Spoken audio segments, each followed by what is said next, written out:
오늘 강의 주제는 조각시간 활용 습관입니다. 자, 질문. 하루는 24시간입니다. 그런데 어떤 사람은 27시간으로 살아가요. 불가능한 얘기죠. 하루가 24시간인데 물리적으로 27시간을 만들 수 있을까? 그런 일은 일어나지 않는데 실제로 저는 27시간을 삽니다 라고 말하는 사람이 있어요. 어떻게 하면 시간의 양을 들려서 좀 더 여유롭게 이렇게 살아갈 수 있을까요? 오늘 그게 강의 주제입니다. 자, 바로 조각 시간을 찾는 거예요. 조각 시간, 자투리 시간. 한 가지 사례를 한 번만 보죠.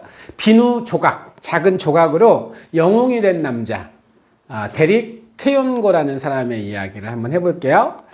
이렇게 생긴 사람인데 CNN에서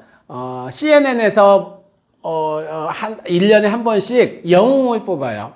CNN의 영웅. 바로 데릭 테온고가 뽑혔습니다. 비누 조각으로. 호텔에 갔는데 어느 날 하룻밤을 묵고 다음 날이 됐는데 어디에 외출했다가 돌아와 보니까 비누가 바뀌어 있는 거예요. 비누 거의 쓰지 않았는데 왜 비누가 바뀌어 있지? 그러니까 그 회사 정책이 그런 거예요. 아니 그 호텔의 정책이 비누를 바꿔 놓는 겁니다. 그러면 그 비누는 어떻게 될까요? 당연히 폐기 처분되죠. 그것을 다른 사람한테 줄 수는 없는 거니까 쓰던 것을. 그래서 자기가 살던 아프리카에서는 위생 문제로 한 해에 수백만 명이 죽어간다는 사실을 이제 자기가 알고 있는 지식과 이 조각난 비누가 폐기 처분된다는 것을 알게 되고 연결을 시켜봅니다. 그래서 그 버려지는 비누를 모아서 재생 작업을 한 후 아프리카 사람들한테 위생 교육을 하고 그리고 아프리카로 보내는 프로젝트를 시작해서 이 죽어가는 수백만 명을 살려야 되겠다. 이렇게 이제 생각을 한 거죠. 그리고 CNN이 선정한 영웅으로 시상대에 오르게 됩니다. 작은 관찰, 그리고 그 버려지는 조각, 비누 조각 하나하나가 그냥 버려질 때는 의미가 없지만 그것들을 호텔마다 버려지는 수없이 많은 비누들을 다 모아봤더니 그러니까 수백만 명을 살릴 수 있는 그런 프로젝트를 만들게 된 거죠. 이걸 통해서 작은 조각, 그것을 관심 있게 바라보면 그 작은 조각을 모았을 때 엄청난 일을 할 수 있다라는 교훈을 이 이야기를 통해서 얻을 수 있습니다. 그럼 자투리, 조각 시간이라고도 하고 자투리 시간이라고도 하는데 정의를 한번 볼게요. 사전적인 정의. 표준 국어 대사전에 나오는 정의인데요. 일과 사이에 잠깐씩 남는 시간. 우리가 하는 어떤 활동과 어떤 활동 사이, 1교시와 2교시 사이, 4교시와 점심시간 사이, 점심시간과 5교시 사이, 학교 갔다 와서 다음 학원 가기 전에 그 또 일정한 그런 사이, 아침에 일어나서 일어날까 말까 고민하는 그 시간. 그런 시간들이 꽤 많죠. 그런 시간들을 자투리 시간 혹은 조각 시간이라고 이야기합니다. 이 자투리라는 말은 그 옷감을 만들 때 그 옷감을 자로 재단을 해가지고 잘라내잖아요. 그럼 필요한 것은 옷감으로 쓰고 필요하지 않은 옆에 조각난 천이 있을 거 아니에요. 그런 천을 자투리라고 이야기합니다. 그래서 이제 그 자투리에서 이 자투리 시간, 조각 시간이 나온 말인데 노동, 공부 등의 일하는 시간이나 혹은 생존을 위해서 필수적으로 써야 되는 그 시간을 제외한 나머지 시간. 그러니까 수업과 수업 시간 사이, 학교와 학원 사이 뭐 이런 시간들 있잖아요. 그런 짧은 시간들, 이런 시간들을 자투리 시간, 조각 시간이라고 합니다. 자, 우리가 지금 시간 관리를 배우고 있는데 이 시간 관리는 두 가지 관점으로 바라봐야 돼요. 시간의 양이라는 측면, 그리고 시간의 질이라는 측면으로 바라봐야 돼요. 그동안 우리가 시간의 질을 높이기 위한 그런 습관의 공부를 쭉 해왔거든요. 시간의 질을 높이기 위해서 내가 내 시간을 어떻게 보내고 있는지를 알아야 한다. 그래서 다 기록하겠죠.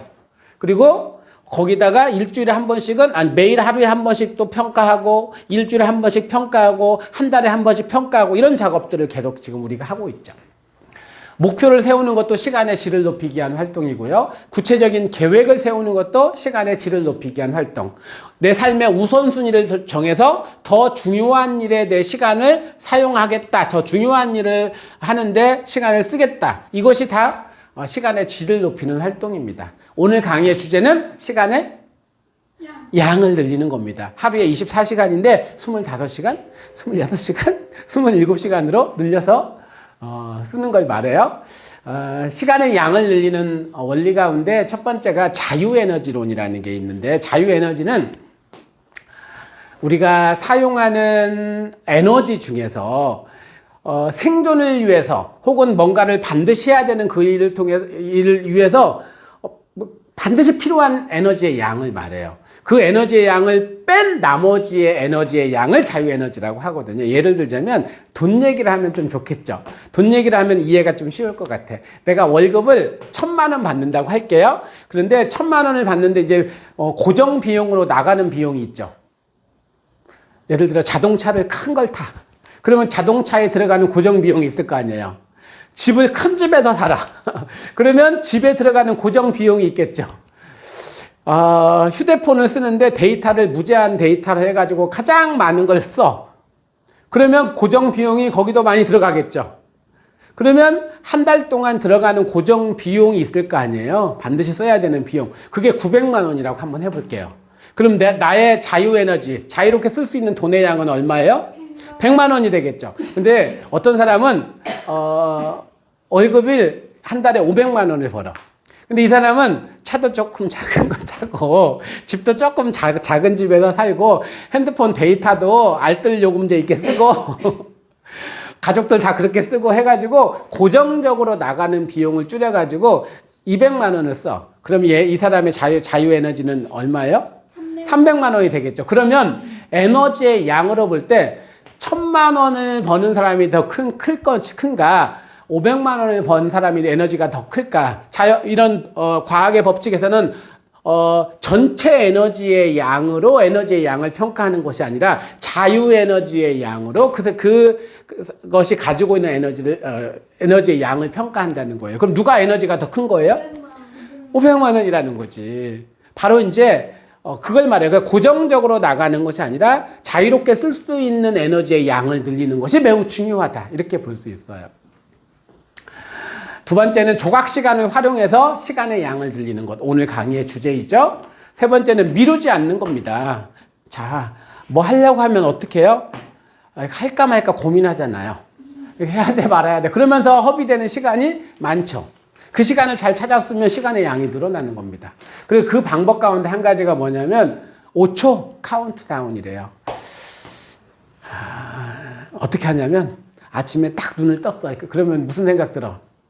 자고 싶다. 일어나야 돼. 말아야 돼. 고민하잖아. 그때 숨을 한번 쭉 쉬고 카운트다운 하는 거야. 어떻게? 5부터 해야지. 5부터.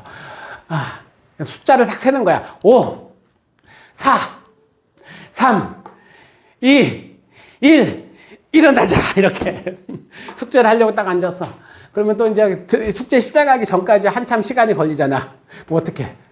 하려고 마음 먹었다가 숨 한 번 쉬고 카운트다운 하는 거야. 5, 4, 3, 2, 1 하자. 이렇게 한번 해봐.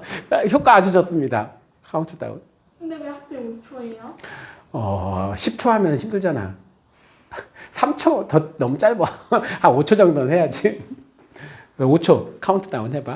근데 어떤 사람이 책을 썼는데 책 제목이 5초 카운트다운이야. 실행력을 높이는 방법이래 이게.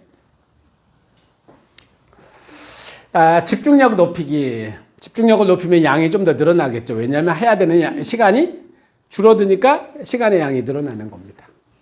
이게 시간 관리의 두 가지 법칙. 양과 양을 늘리고 질을 높이는 방법이에요. 습관 만들기 우리가 지금 6단계 하고 있는데 오늘이 5번째 단계죠. 1단계 뭐였지? 이 정도는 이제 외워야 되는데. 무슨 습관? 자기 관찰 습관. 피드백하는 습관이라고 이야기를 했죠. 멈추자. 하루에 한 번 멈추고 일주일에 한 번 멈추고 여기 와서 멈춰서 일주일 돌아보잖아요. 그리고 한 달에 한 번 멈추자. 오늘 3월 끝나고 이제 4월 시작하니까 3월 평가해주고 4월 계획하고 이렇게 1년에 한 번 멈추고 돌아보고 생활 습관은 마땅히 해야 할 일을 알고 실천하는 습관. 중요하면서 긴급한 일을 말한다고 했죠. 세 번째는 집중 습관. 어떻게 하면 몰입하는 능력을 하루에 8시간 만들 수 있을까? 지난 시간에 했던 자기 공부 습관 핵심은 예복습 습관이죠. 중요한데 긴급하지 않은 데다가 시간을 쓰라는 거죠. 오늘 주제는 조각시간 활용 습관인데 시간의 양을 늘리는 방법입니다. 다음 시간에는 밸런싱 습관 이렇게 진행하도록 하겠습니다. 원리를 한번 볼게요. 조각시간을 찾아내야 되는데 하루에 조각시간이 얼마쯤 나올까요? 제가 이 연습을 엄마들하고 많이 해봤거든요. 어떻게 해봤냐면 어머님들 이제 교육시간, 맘스쿨 뭐 이런 비슷한 그 엄마 스쿨을 이런 과정을 통해서 이런 걸 이제 질문을 해, 이런 시트지를 주고 시트지가 뭐라고 쓰여 있냐면 어제 아침 8시부터 오늘 아침 8시까지 했던 것을 다 적어보세요. 이렇게. 그러면 다 적어보면 몇 시간이 나와야 돼요? 24시간이 나와야 정상이죠. 그런데 평균적으로 몇 시간이 나올까요?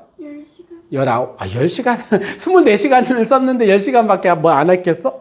잠만 자는데도 8시간을 썼을 텐데? 했던 것을 다 쓰면 잠자는 시간 몇 시간, 밥 먹는 시간 몇 시간, 뭐 하는 시간 몇 시간 있을 거 아니에요? 했던 거. 그걸 다 적어보면 24시간이 나와야 되는데 평균적으로 몇 시간이 나오냐면 19시간이 나와요. 5시간 어디 간 걸까요? 그걸 뭐라고 그래? 조각시간이에요. 그러니까 어떤 어떤 내가 명확하게 활동을 했어. 그럼 그건 기억해서 적을 수가 있죠. 그런데 그 활동과 활동 사이에 의미 없이 보내는 시간들이 있을 거 아니에요.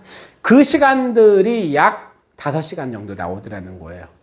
보통 이것은 엄마들, 집에서 살림하는 엄마들이 그 정도 나오고 선생님처럼 이렇게 명확하게 뭔가를 이렇게 하는 사람들은 어느 정도 시간이 나오냐면 선생님 스케줄이 딱 정해져 있죠. 하루의 스케줄이. 그런데도 불구하고 저도 한 3시간 정도 나옵니다. 하루에 3시간. 그러니까 의미 있게 뭔가 보내는 시간이 하루에 어느 정도 된다? 11시간. 21시간. 좀 많이 졸린 것 같아. 카메라 지켜. 자, 21시간 정도 나옵니다. 그러면 몇 시간이 나온 거예요? 조각 시간이? 3시간이 나온 거죠. 3시간. 근데 만약에 이 3시간 의미 없이 보내는 시간을 내 의미를 만들어낼 수 있다면, 의미를 부여할 수 있다면 그냥 평상시에는 내가 24시간을 그렇게 살아. 하지만 이 시간에 의미를 부여하면서 플러스 3이 되겠죠. 만약에 내가 1시간을 찾았으면 25시간을 사는 것이고 2시간을 찾았으면 26시간을 사는 것이고 3시간을 찾았으면 27시간을 사는 거예요. 그래서 이 얘기가 나온 겁니다. 내가 의미 없이 보내는 시간에 의미를 부여하면 생명을 만들어내면 생명을 부여하는 거, 시간에 생명을 부여하는 거죠. 그러면 27시간까지 살 수 있다. 둘이 눈빛이 지금 비슷해졌어요. 그러면은 27시간 살면 최상위권 더 넘어서 극상위권으로 올라갈 수 있다. 내가 전혀 다른 삶, 전혀 다른 시간 사용, 시간 관리를 할 수 있다라고 생각을 합니다. 사례 하나만 들면 휘문고 3학년 아이가 이렇게 이야기를 했어요. 저는 하루에 27시간을 살아요. 아니 어떻게 27시간을 살아? 저는 자투리 시간을 온전하게 다 씁니다. 다 찾았어요. 심지어 학교에서 급식하는 시간에 줄 서는 것이 너무 아까워서 어머니에게 부탁을 했습니다. 어머니 1년간 수능 볼 때까지만 도시락을 좀 싸주세요.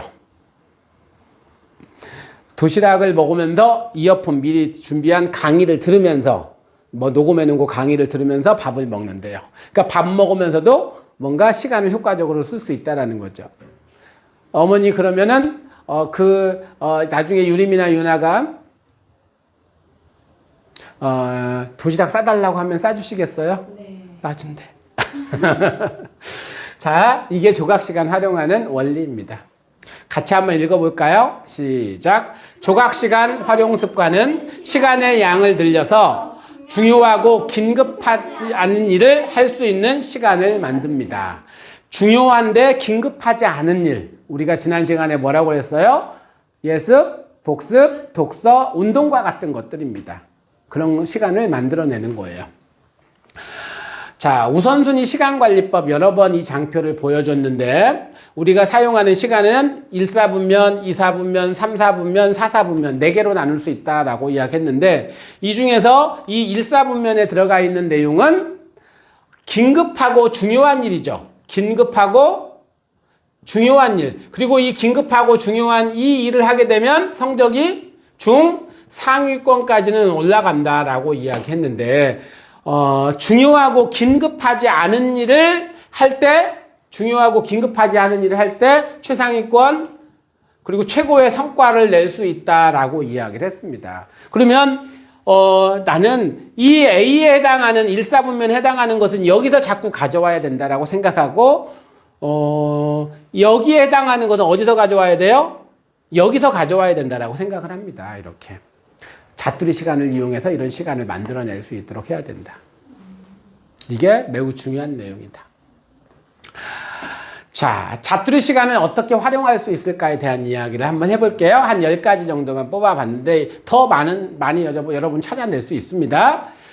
자투리 시간 5분, 10분, 길면 20분 정도의 시간인데 짧은 시간에 가능한 영어나 단어를 암기하거나 듣기를 한다거나 이런 것도 할 수도 있겠죠. 쉬운 수학 문제를 풀고 오답을 점검하는 시간을 가질 수도 있고요. 사고력 향상에 도움이 되는 독서를 할 수도 있고요. 아침에 영교시 10분 정도, 그 다음에 점심시간 10분 정도를 이용해서 예습을 할 수도 있고 수업 직후에 한 5분 정도 활용해서 5분 복습을 할 수도 있고 학원 숙제도 효율적으로 할 수 있는 방법을 찾아볼 수 있고요. 그 다음에 과학탐구, 사회탐구, 한국사, 노트 이런 것을 훑어보는 시간을 만들 수도 있고 플래너를 가지고 가서 내가 해야 될 일들 하고 있는 것들 쓰거나 해야 될 걸 적거나 이렇게 할 수도 있겠죠.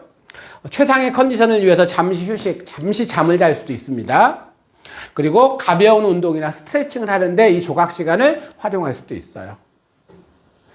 이렇게 해서 하루에 27시간을 만약에 살 수 있다면 다른 사람 경쟁자가 따라올 수 있을까요? 아마 따라오기 어려울 거야. 소리내서 읽습니다. 시작.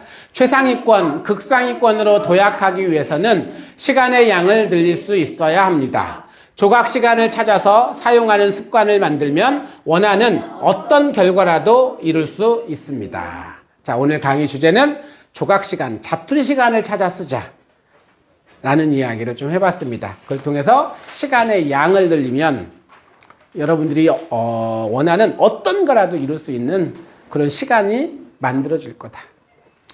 새롭게 알게 된 점 써보고요. 배운 것을 실천에 옮길 한 가지는 무엇인지 써보도록 하겠습니다.